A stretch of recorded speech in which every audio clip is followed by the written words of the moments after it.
Jumbo Mumbo Familia Angu. This is your bald-headed grandpa, Eli. And, you know, I'm kind of laughing at the situation that I'm going to describe to you today, but I'm also made sad by it. You know, there used to be a cartoon strip that I suspect most of you are unaware of in the United States. It was called Pogo. And Pogo was a little creature who lived in a swamp. And he's famous for, I think it was he who said it. Maybe another character in the cartoon said it. But it applies to Marwa's present situation. At one point, he said something to the effect of, "We have seen the enemy, and the enemy is us." What does that mean in the situation of Marwa? Well, a lot of people, basically reactors, have come to realize that the engineer, the bush engineer, is an imposter.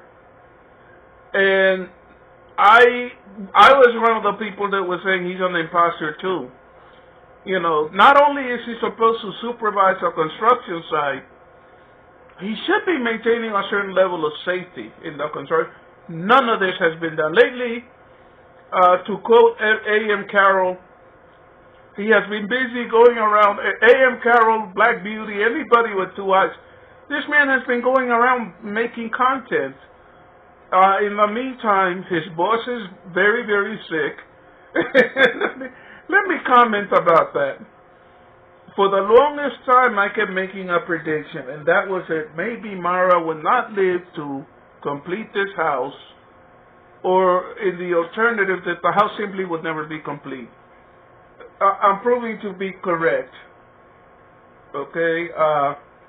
I have known an awful lot of people from East Africa that have relatives that have been poisoned.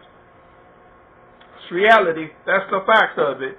You cannot go around acting like the biggest rooster in the kitchen, in the hen house, without making certain people angry. Some of them may be even your relatives.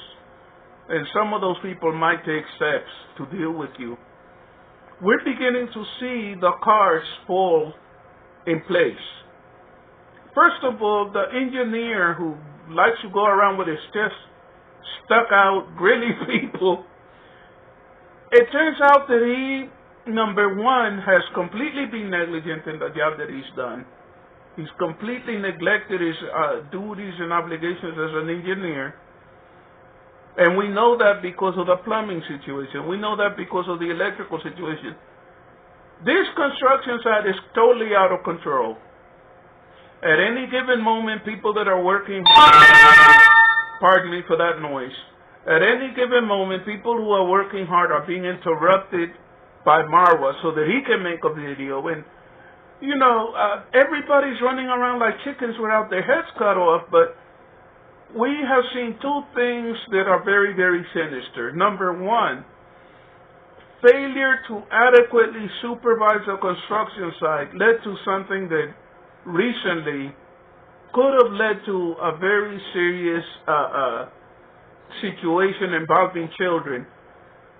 I saw it, but I did not understand what I was seeing. I saw that when Ken Mancheria, whatever his name is, was demonstrating how a fire extinguisher works, he blasted at some children.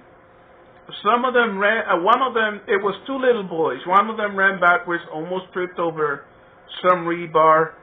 But Kung Fu Fanta and Kenyan reactors were both saying how dangerous this is. I had no idea just how dangerous it really is. When you spray a person in the face with CO2 in a close environment or in close quarters, it could conceivably cause all kinds of harm, even leading to death. My question is, where is the engineer when all of these things are going on in his construction site? Why is he allowing his workers to leave rebar exposed in the middle of a yard where children and everybody else can run over them. What are children doing in a construction site? I said it before and I'll say it again. I'm made incredibly uncomfortable by those children wandering around without any supervision. Some of them upstairs. We have seen some of them in and out of Marwa's bedroom. There's something not kosher here. And suddenly Marwa is sick. Okay? Now, I have no answer as to why he's sick. They mentioned that he's eating sick chickens that were slaughtered and cooked. That's a good way of getting sick, but there's always another possibility, and that is that somebody has been supplying Marwa with food that's contaminated, that's tainted or whatever, that would lead to him becoming sick. And now the engineer is showing his true face. There is a video of him haranguing Paris about how the villagers are being treated and everything.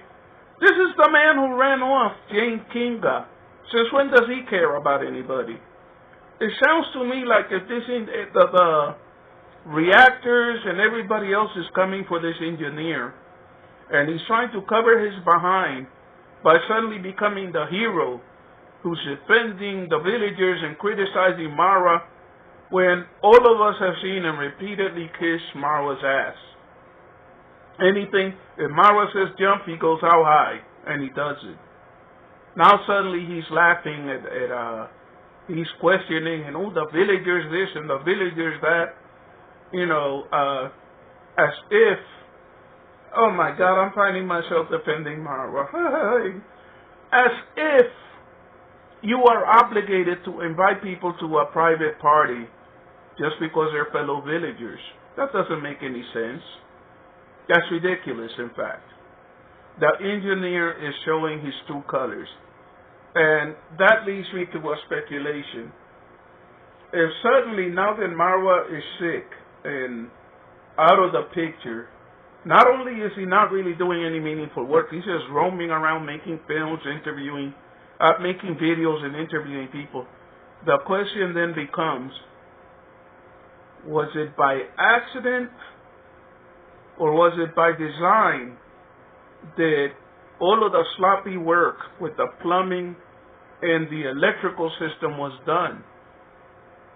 There are two possibilities here. A, the engineer is an incompetent bush engineer, which I suspect is true.